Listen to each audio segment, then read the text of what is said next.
Hello friends, in the series of modal verbs, today I am going to discuss the use of need and dare.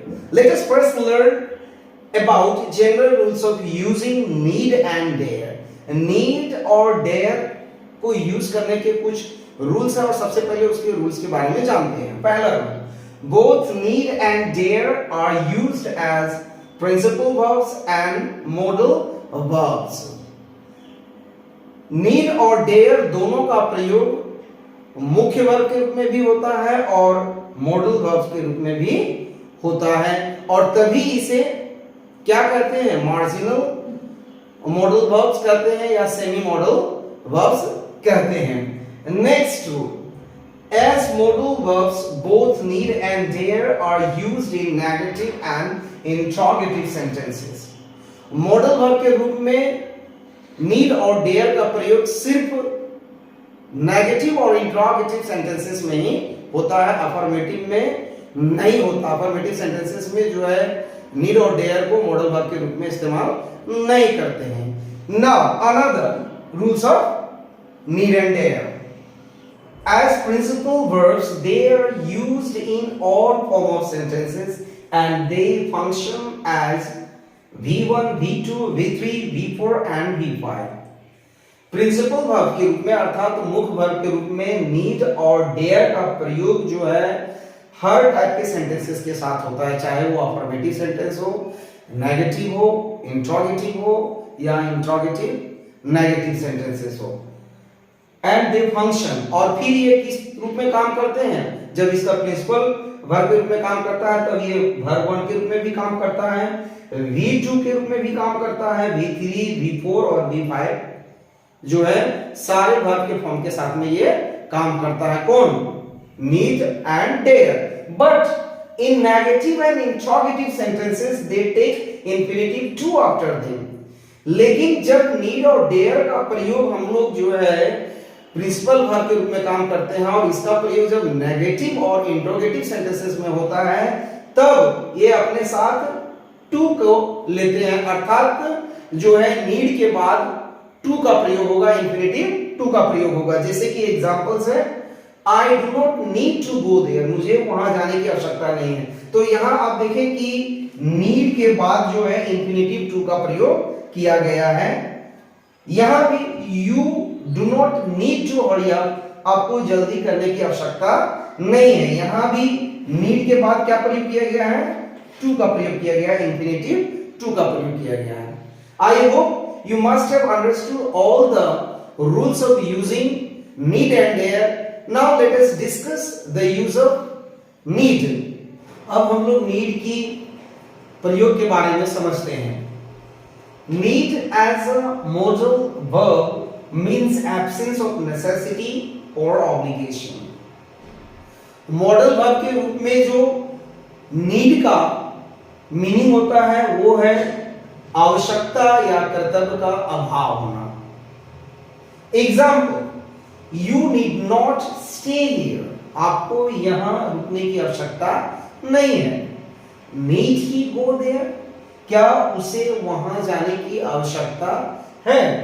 Need I help you, क्या तुम्हें मेरी मदद की आवश्यकता है. तो आपने देखा कि ये तीनों सेंटेंसेस क्या शो कर रहा है, एब्सेंस ऑफ नेसेसिटी और ऑब्लिगेशन, अर्थात आवश्यकता या कर्तव्य का अभाव को शो करता है. दूसरी पॉइंट ये है कि मैंने पहले बताया है कि जो नीड का प्रयोग मॉडल वर्ब के रूप में सिर्फ हम लोग नेगेटिव और इंट्रोगेटिव सेंटेंसेस में ही करते हैं. जैसे कि पहला एग्जांपल यहां पर ये नेगेटिव में है और ये दोनों नीचे का है जो एग्जांपल्स है वो इंट्रोगेटिव सेंटेंसेस में है. Now let us discuss another use of need. In perfect tense needn't is used to express the actions that were not necessary to be done. Perfect tense में needed का प्रयोग उस action के बारे में बताता है जो एक्शन को करने की आवश्यकता नहीं थी. Examples, you needn't have bought such a costly gift, आपको इस प्रकार की कीमती गिफ्ट को खरीदने की आवश्यकता नहीं थी. Next example, You needn't have resigned that job. आपको उस नौकरी से इस्तीफा नहीं देनी चाहिए थी, त्याग पत्र नहीं देनी चाहिए थी। तो आपने देखा कि needn't का जो प्रयोग होता है वह उस कार्य के बारे में बताता है जिसकी आवश्यकता नहीं थी, करने की आवश्यकता नहीं थी, लेकिन फिर भी किया गया। Now let us discuss another use of need. Need as a principal verb or ordinary verb. Need का प्रयोग प्रिंसिपल वर्ब के रूप में या साधारण वर्ब के रूप में देखते हैं। Need as a principal verb means to stand in need of. Principal verb के रूप में need का जो अर्थ होता है वह किसी भी चीज की आवश्यकता पड़ना या आवश्यकता होने के संदर्भ में होता है। Examples, he needs some money, उसे कुछ पैसों की आवश्यकता है। I needed your help, मुझे आपकी मदद की आवश्यकता थी। You do not need to buy a car, तुम्हें एक गाड़ी खरीदने की आवश्यकता नहीं है। तो आपने देखा कि ये तीनों सेंटेंसेस क्या शो करता है?